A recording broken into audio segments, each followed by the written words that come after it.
My name is Jada Hope, pronouns she, her. I'm an organizer with Justice for Black Lives Winnipeg, and I'm also an organizer with Police Free Schools Winnipeg, and then I do a bunch of other stuff on the side.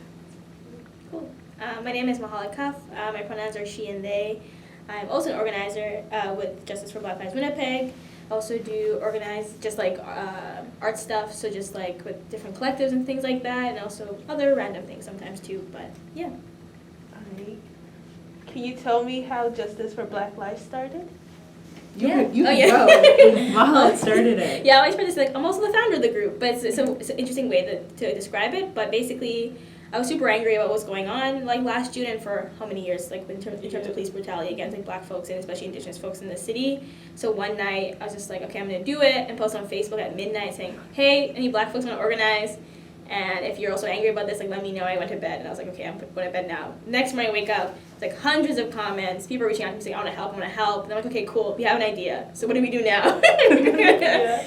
And we're posting on Instagram too, because I know, like, in terms of accessibility and stuff like that too, some people didn't have Facebook. So basically, people were just messaging me saying, I want to help. And it's like, you can have 100 people say they want to help, but you need people to actually have tangible ideas.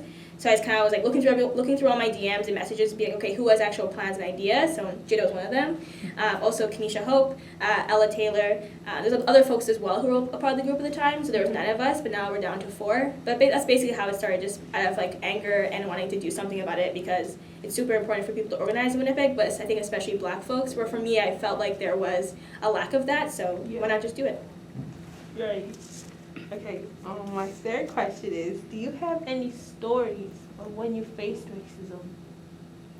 Can you share? Yeah, where do we want to start? Go first. Yeah, okay. First one, like, I was born and raised here. My parents are both immigrants, so they come from predominantly Black countries, Trinidad and Guyana. So racism is like, what is that? Like, everyone is brown or Black, so it's like everyone's cool, there's no issues. So coming here was kind of a culture shock for them in terms of that. But so of course, being like the first gen born here, hearing things like the first time, I think I was about 5 or 6, and like my front lawn playing with my sisters, some guy and his sister who's riding my bike, which was stolen, decided to ride by again and tell us that we needed to go back to where we came from and that we don't deserve to be here. And I was just like, I was born here just like you, so I can't go back anywhere. So that was like an interesting thing to happen. I've had substitute teachers before like come up to me randomly, like no prompting, nothing, to insinuate that I would fit into this category aside from my skin color, and like ask if I'd ever been a child soldier or if I'd ever experienced like child slavery. And it's like, no, have you? Like, I don't know. But that was one of the things that was handled quite well. That teacher never came back. But often just like very microaggressions, like, can I touch your hair? Is your hair real? Being asked if I had plastic surgery in the 4th grade because I hit puberty early, like just very things like that all the time. Yeah. And it wasn't until like I got older I really started to realize like those things are rooted in racism. It's not like people just casually being mean to me or like casual bullying like that. It's systemic. It goes much like further than those few people, but those few people were my first encounter with it. And then like to high school, people being like picked on. There was like a period of time between September and October, you'd see all the Indigenous kids, and then by the time October hits, they're all suspended. They're just not around.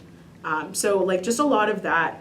And so it wasn't until hearing like other activist stories like that really resonated. I was like, oh, like that's kind of what I went through. That's kind of what my mom went through. That's kind of what my dad went through. Being told that you just always have to work 10 times harder to just maybe be considered equal. It's just always going to be a lot harder for a Black person, then again a Black woman, then again a queer Black woman. Like, it's just thing on top of thing on top of thing. Yeah, I feel like I relate to a lot what you're saying in the sense, just like a lot of microaggression, a lot of touching your hair. It's like your hair like feels like cotton candy, and like it's hair, so you can't eat it. So I don't see the correlation, but just like a lot of things like that.